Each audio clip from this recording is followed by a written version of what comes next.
जय हिंद प्यारे साथियों, welcome back to my another class. अभी तक हमने पिछली क्लासों में काफ़ी अच्छे तरीके से संविधान सभा को कवर किया हुआ है और इससे पहले जितनी भी क्लासें लगभग 12-13 क्लासें हुई हैं उनमें हमने भारत का संविधान मतलब किस तरीके से रेगुलेटिंग एक्ट, पिट से इंडिया एक्ट, भारत शासन अधिनियम, भारत शासन अधिनियम 1909, पार्लियामेंट सुधार, सबके बारे में काफी अच्छे तरीके से कवर किया हुआ है।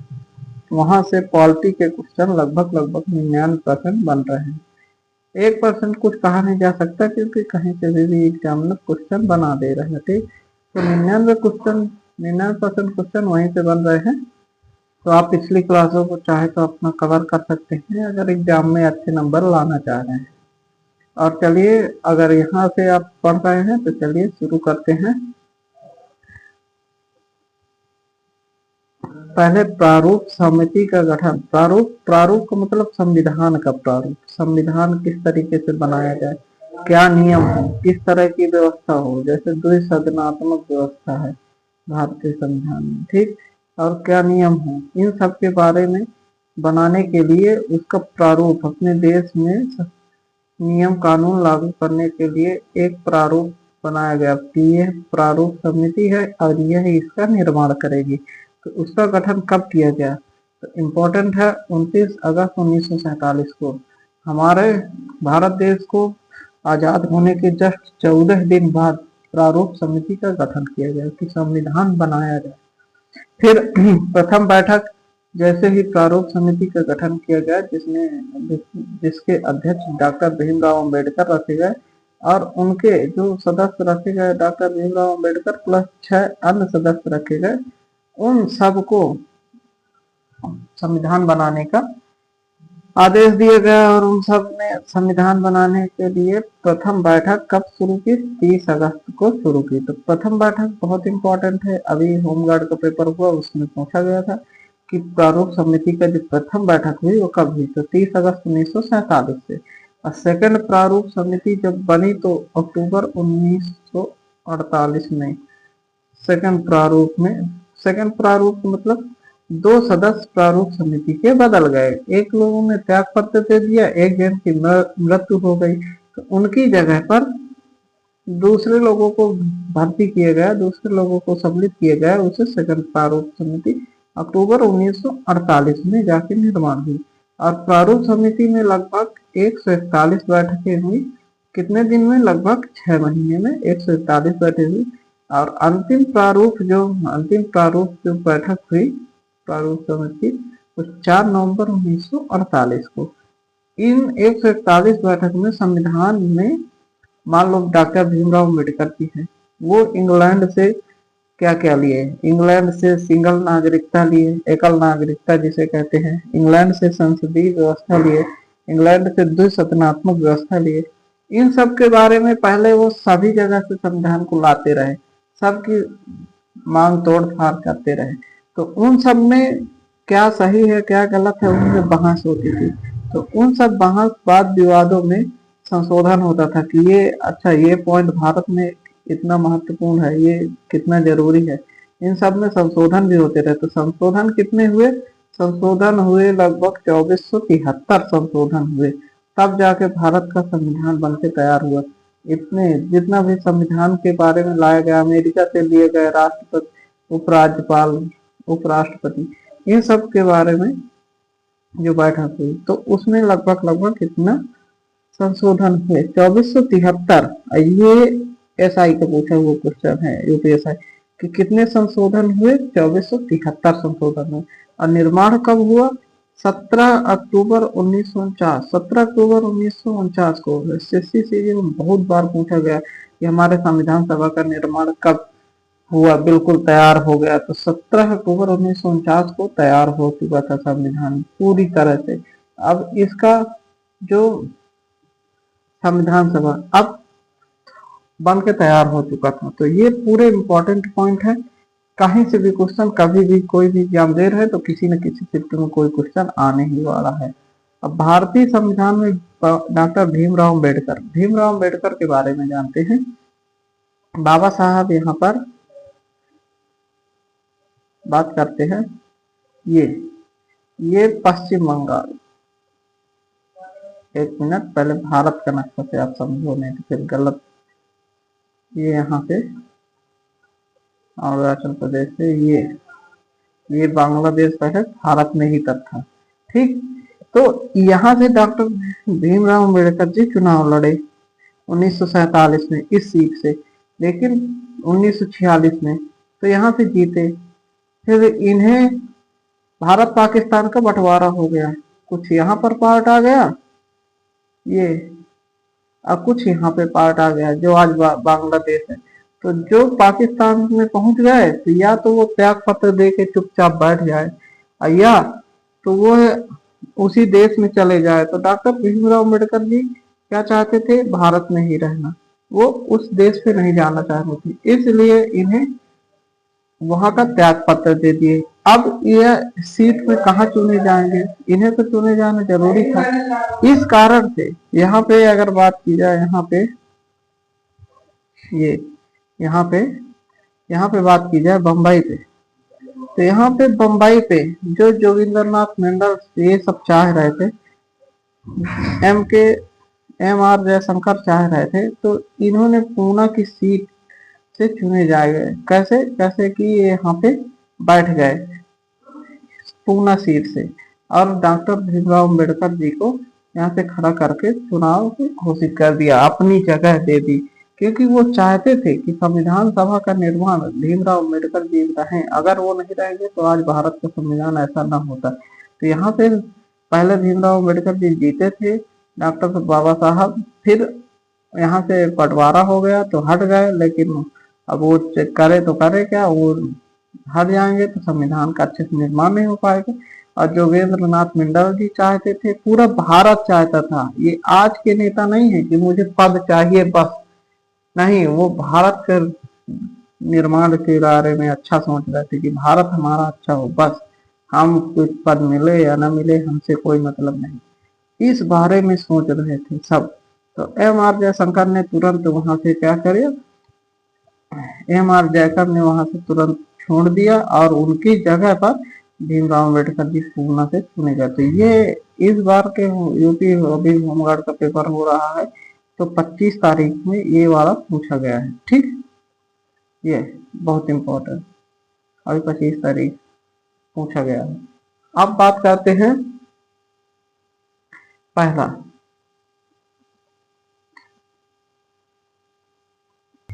अब बात करते हैं छोटी समितियों के बारे में।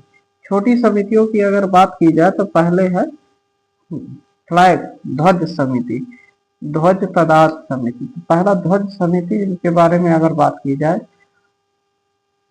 तो अब जो पॉलिटी में टॉपिक्स पूछा जाता है कि ध्वज का निर्माण कैसे हुआ, तो ध्वज के इतिहास से चलते हैं। ये अक्सर पूछा ही जा रहा है, इस समय ट्रेंड में चल रहा है। तो पहला देश का जो ध्वज फहराया गया था वो कलकत्ता में 7 अगस्त 1906 ईस्वी को फहराया गया था। ठीक, पारसी बागान चौक में फहराया गया, ये कोलकाता पारसी बागान चौक में पार्क में फहराया गया था। लेकिन तब यहाँ पर चरखा था। ठीक, तब यहाँ पर क्या था, चरखा, ना कि ऐसा था। इसको बनाया किसने था, भगिना निवेदिता। ठीक, तो यह इंपॉर्टेंट क्वेश्चन चल रहा है इस समय, जो पॉलिटिक अपडेट हो रही है तो वहां पे ये चल रहा है। और दूसरा झंडा 1907 में भारत के ही लोगों ने फहराया था, जिसे मैडम कामा और उनके निर्वासी, मतलब जो लोग स्वतंत्रता के लिए लड़ने के लिए निकले थे, उन्होंने फहराया था। ठीक, भारत का झंडा। और कहाँ फहराया था, पेरिस में फहराया था। पेरिस में जैसे खेल कूद होते रहते हैं तो वहां पर भारत के नाम का झंडा फहराने का प्रयास किया गया था। ठीक, जैसे ये अमेरिका का झंडा, फ्रांस का झंडा, यूएसए का झंडा, सब जगह का अपने अपने देश का झंडा। इसलिए भारत भी चाहते थे लोग कि यार हमारा भी देश का नाम गौरवान्वित हो, हमारे यहाँ भी झंडा हो, हमारे देश का नाम हो, हमारे यहाँ का राष्ट्रीय गान गाया जाए, ऐसी बात थी। तब 1907 में फहराने का प्रयास किया गया था। ठीक, तो ये इतना इम्पोर्टेंट नहीं है, लेकिन ये पहला वाला बहुत इम्पोर्टेंट है। पहला वाला, तीसरा वाला जब 1916 में लोकमान्य तिलक और एनी बेसेंट ने होम रूल लीग की स्थापना की थी, उसके जस्ट अगले साल एक फ्लैग 1917 में फहराया, जो फ्लैग में भारत इंग्लैंड के अधीन पूरी तरह से दिखता था और वह इंग्लैंड के फ्लैग से मिलता जुलता था, जिसे बाद में अस्वीकार कर दिया गया। ठीक, तो ये भी इम्पोर्टेंट है। सेकंड वाला ज्यादा इम्पोर्टेंट नहीं है, लेकिन चौथा ज्यादा इम्पोर्टेंट है। पिंगली जब आंध्र प्रदेश था, आंध्र प्रदेश में भारत के जो कांग्रेस अध्यक्ष, उनका हर वर्ष सम्मेलन होता था, तो उनके अध्यक्ष के सामने महात्मा गांधी जी को यह झंडा दिया गया था। तो महात्मा गांधी जी ने तब स्वीकार किया था, ठीक है झंडा है, कोई बात नहीं, दे दी, लेकिन पहले भारत तो आजाद हो, इसके बाद फिर इसको फहराया जाएगा। ठीक, अब पांचवें झंडे की बात करें तो सन 1931 में राष्ट्रीय ध्वज के रूप में अपनाने के लिए एक प्रस्ताव पारित किया गया। पांचवा झंडा आया, उसमें चरखा लगा हुआ था। अभी तक जितने भी झंडे हैं ये चरखा लगा हुआ है, तो झंडे में चरखा लगा हुआ था और उसे अपना का प्रस्ताव पारित किया गया था। ठीक, अब आगे चलते हैं। तो पांचवा झंडा कब? 1931, इसकी डेट बहुत पूछी जाती है, जिसमें चरखा लगा हुआ था, और इसी चरखे को आगे सुधार कर दिया जाएगा अशोक चक्र में, जिससे फिर झंडा भारत का तैयार हो जाएगा। छठवें झंडे, तो जिसमें पहला झंडा भागीना निवेदिता 1906 ईस्वी में, ये बहुत इंपॉर्टेंट है। दूसरा झंडा इतना इंपॉर्टेंट नहीं है, पेरिस में फहराया गया था।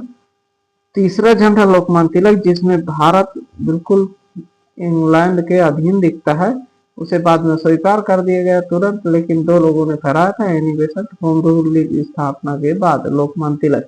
और चौथा झंडा पिंगली वेंकैया ने आंध्र प्रदेश में जब अखिल भारतीय कांग्रेस की स्थापना हुई थी तब फहराया था। ठीक, तो ये रहा लंबे लंबे मान लो बड़ा बड़ा साथ जितना भी पूछा जा रहा है इस समय। छठे झंडे तिरंगे की बात की जाए तो 1947 में आजादी के बाद डॉक्टर राजेंद्र प्रसाद की अध्यक्षता में छोटी स्मारक समिति के जो अध्यक्ष थे वो डॉक्टर राजेंद्र प्रसाद थे। मैं बताया 14 जो स्मारक समितियां थी उनमें से अध्यक्ष थे। तो राष्ट्रीय ध्वज में चरखे को हटाकर अशोक चक्र लगाया गया। ठीक, तो यहाँ पर पहले चरखा लगा हुआ था, उसे हटा दिया गया, अब अशोक चक्र को लगा दिया गया। चरखे को हटाकर अशोक चक्र लगा दिया गया और ध्वजारोहण किया गया। और 15 अगस्त 1947 को लाल किला में देश के प्रधानमंत्री जो हमारे जवाहरलाल नेहरू थे, उन्होंने ध्वजारोहण किया था इनका। ठीक, अब चरखे को क्यों हटाया गया?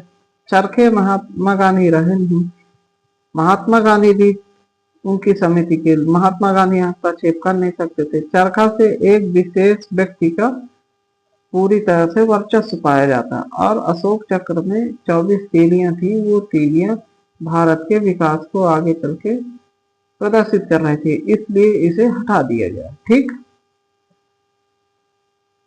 चरखे में इतना महत्वपूर्ण नहीं दिया गया क्योंकि काफी लोग उसके विरोध में थे। तब भारत पाकिस्तान बंटवारा में हस्ताक्षर करने के कारण और नाथूराम गोडसे जैसे उग्रवादी नेता विरोध में थे।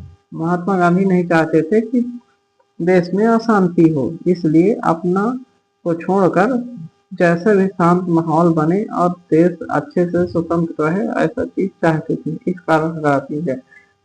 तो पहली बार प्रिंसेस पार्क में ध्वजारोहण किया गया। कहां पर किया गया? प्रिंसेस पार्क में। आजादी के बाद पहली बार ध्वजारोहण कहाँ किया गया? प्रिंसेस पार्क में। ये यूपीएसआई का पूछा हुआ क्वेश्चन है, बहुत इंपॉर्टेंट है, आगे चल के एग्जामों में आने ही वाला है। पहली बार कहाँ किया गया? प्रिंसेस पार्क में। ठीक, अब आगे बात करते हैं। नेहरू जी द्वारा यह ध्वजारोहण किया गया था, ठीक, 1947 में, 15 अगस्त 1947 में। कहाँ पर? लाल किला पे। ठीक, अब जब भारत आजाद हुआ था उसके बाद संविधान निर्माण हुआ। संविधान निर्माण होने के बाद रिपब्लिक डे के दिन 26 जनवरी 1950 के दिन एक क्वेश्चन बहुत पूछा जाता है कि शहनाई किसने बजाया था?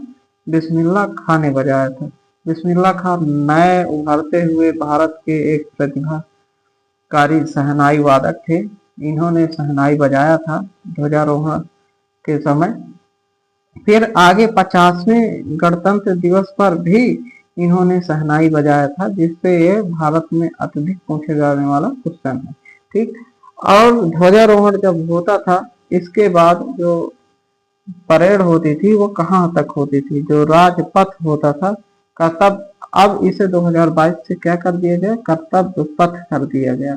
तो ये इम्पोर्टेंट क्वेश्चन है, आप समझ लीजिए। डिफेंस से संबंधित एग्जाम में ये क्वेश्चन बहुत पूछे जाते हैं, क्योंकि इसमें देश के हित मान सम्मान की बात की जा रही है। ठीक, अब राजपथ को क्या कर दिया गया, पहले राजपथ था किंग्स वे, 1911 से पहले राजपथ कहाँ तक चला, 1955 राजपथ था। फिर इसे कर्तव्य पथ 2022 से कर दिया गया देश के राष्ट्रपति के द्वारा। ठीक, अब भारत में जैसे गणतंत्र दिवस मनाया जाता है, तो एक नए कोई ना कोई अतिथि आते हैं। तो पहले जो गणतंत्र दिवस पर अतिथि आए थे वो इंडोनेशिया के राष्ट्रपति थे, सुकार्नो। तो ये इम्पोर्टेंट क्वेश्चन है, इतना इम्पोर्टेंट कि बता नहीं सकता। ठीक, पहले गणतंत्र दिवस जो किसी न किसी एग्जाम को दिए होंगे, एक आध दो चार एग्जाम, तो उनको पता होगा कि कितना इम्पोर्टेंट है। अब पॉलिटी पढ़े होंगे, जो नहीं पढ़े तो वो मेरी बात को अच्छे से ध्यान दे कि मान सम्मान, मान लो कोई कार्यक्रम होता है, तो भारत स्वतंत्र हुआ था तो ये कोई कार्यक्रम से कम नहीं था, सबसे बड़ा कार्यक्रम था। तो यहाँ पे एक अतिथि को बुलाया गया, तो कौन अतिथि थे, इंडोनेशिया के राष्ट्रपति सुकार्नो थे। दूसरे जो गणतंत्र दिवस पर अतिथि आए थे वो नेपाल के थे। नेपाल के कौन थे, त्रिभुवन वीर विक्रम थे। ठीक, आज जो तीसरा और चौथा हुआ था वहां पर कोई गेस्ट नहीं आए थे, तीसरे और चौथे में कोई गेस्ट नहीं आए थे। ठीक, तो ये इम्पोर्टेंट है, पहला दूसरे में आए थे तो पूछ लेते हैं कि इनमें कौन से नहीं आए, पहला दूसरे 150 क्यों दे दिया, और जहां 52 दिया तहां और फिर 53 दिया, वहां पर नहीं होता। ठीक, तो ये दो चीजें इम्पोर्टेंट है। ओके, आगे बढ़ो। 26 जनवरी 1950, 52-53 में गेस्ट नहीं आए थे, यह बात बहुत इम्पोर्टेंट है। ठीक, 26 जनवरी 1950 अगर परेड की बात कर जाए, रक्षा मंत्रालय से परेड राष्ट्रपति भवन से इंडिया गेट तक होती है। और कितने दिन होती है, 26 जनवरी को होती है, 27 जनवरी, 28 जनवरी, 29 जनवरी। ये 29 जनवरी वाला क्वेश्चन अभी एसआई में पूछा गया था। सेरेमनी इंड जिसे कहा जाता है, बीटिंग रिट्रीट सेरेमनी, यह पूछा गया था कि बीटिंग रिट्रीट सेरेमनी किस दिन होता है, कहां पर होता है। तो यह होता है 29 जनवरी को होता है, और हर वर्ष होता है नई दिल्ली में। कहां पर, नई दिल्ली में। कहां पर, नई दिल्ली में। और कहां से, राष्ट्रपति भवन से इंडिया गेट के पास होता है। ठीक, तो बीटिंग रिट्रीट सेरेमनी बहुत इंपॉर्टेंट है, नई दिल्ली, कितने, 29 जनवरी को। अब दूसरी बात की जाए, पहले तो जो ध्वज समिति थी, ध्वज समिति से संबंधित बात हो गई। ध्वज समिति के जो अध्यक्ष थे वो डॉक्टर राजेंद्र प्रसाद थे। ये छोटी कुछ महत्वपूर्ण समितियां हैं, उनको बताने का प्रयास कर रहा हूँ, जो अभी तक आज तक जितने भी एग्जाम हुए हैं कहीं ना कहीं पूछी गई है। ठीक, अब सदन समिति की बात की जाए तो पट्टाभी सीतारामैया सदन समिति के जो अध्यक्ष थे। ये सदन था जिसे हम लोकसभा राज्यसभा कहते हैं। इसके निर्माण के बारे में जितनी भी देख रेख करनी थी उस टाइम, उसके अध्यक्ष पट्टाभी सीतारामैया थे। ठीक, कार्य संबंधी समिति की बात कर जाए तो कार्य संबंधी समिति की बात के.एम. मुंशी थे। कौन थे, के.एम. मुंशी थे। तो संविधान सभा के कार्यों पर समिति जो थी, जी.बी. मावलंकर। संविधान सभा के जितने भी कार्य हैं, उन समितियों के जो कार्य थे उनको जी.बी. मावलंकर के द्वारा बनाया गया। वित्त एवं कर्मचारी, जो आज के वित्त धन मंत्रालय है, कर्मचारी जो कार्य कर रहे हैं भारत के लिए, नौकरी, जॉब, पैसा, उनके लिए जो थे वो डॉक्टर राजेंद्र प्रसाद थे। ठीक, क्योंकि डॉक्टर राजेंद्र प्रसाद बहुत सुलझे हुए आदमी थे, बहुत पढ़े लिखे भारत के नागरिक थे। ठीक, अब आगे बात कर ली जाए, जो समितियां कभी नहीं पूछी गई उनको मैं एक भी नहीं बताऊंगा, क्योंकि टाइम वेस्ट करने से कोई फायदा नहीं। जो आज तक कभी ना कभी पूछी गई है वो ठीक। और नागरिकता पर तदाद समिति एस वर्धाचार। नागरिकता मतलब जो लोग भारत छोड़कर पाकिस्तान जा रहे हैं या पाकिस्तान से भारत आ रहे हैं, तो उन्हें अपने देश की नागरिकता प्राप्त करने के लिए क्या करना होगा। वो कुछ लोग तो भारत से पाकिस्तान के बंटवारे में गए, लेकिन वहां उन्हें अच्छा नहीं लगा या उनके साथ व्यवहार अच्छा नहीं हुआ, तो वहां से वो छोड़ छाड़ के फिर आए। उनके बारे में कैसा, कोई कि हमारे देश से कहीं और रहना चाह रहा है, उनके बारे में कैसा, इन सब नागरिकता से संबंधित व्यवहार के लिए एस वर्धाचार को बनाया गया था। सर्वोच्च न्यायालय पर तदाद समिति एस वर्धाचार। सर्वोच्च न्यायालय मतलब मौलिक कर्तव्य जितने भी हैं भारत के या अधिकार हैं, उन सभी से संबंधित एस वर्धाचार को बनाया गया। भाषाई प्रांत। भाषाई प्रांत में बहुत विवाद हुआ कि बहुत लोग चाहते थे कि भाषा के आधार पर राज्य बने। भाषा आंध्र प्रदेश में भाषा के आधार पर राज्य बने। इन सब के लिए बहुत आंदोलन हुआ, आमरण अनशन हुआ, लोगों की जान गई, जिनमें से एक लोग बहुत महत्वपूर्ण है, आगे चल के बताऊंगा, वो हिस्ट्री का पार्ट है। ठीक। तो भाषाई प्रांत इसके धर 17 जून 1948 को जो थे वो प्रांतों के आधार पर राज्य बंटवारा से मना किए थे, वो बनाए गए। कौन बनाए गए? इसके धर। इन्होंने भाषा के आधार पर प्रांतों को बांटने से मना किया। इन्होंने किस आधार पर प्रांतों पर? भौगोलिक आधार पे। भौगोलिक के बाद जैसे राजधानी यहाँ पर है, तो यहाँ से प्रांत बना दिए जाए, ताकि यहाँ से सुप्रीम कोर्ट, उच्च न्यायालय जाना है, राजधानी जाना है, कुछ भी काम, यहाँ के लोग यहाँ से आसानी से जा सके। अब पता चले यहाँ राजधानी है, यहाँ के लोगों को भाषा वही आती है, यहाँ से बना दे, सब चीज दूरी होगी, भौगोलिक दशा दूरी होगी, हर एक स्थिति अलग अलग होगी। इस कारण से भाषाई आधार मना कर दिया था। भाषाएं बदली जा सकती हैं, लेकिन और कुछ नहीं बदला जा सकता। ठीक।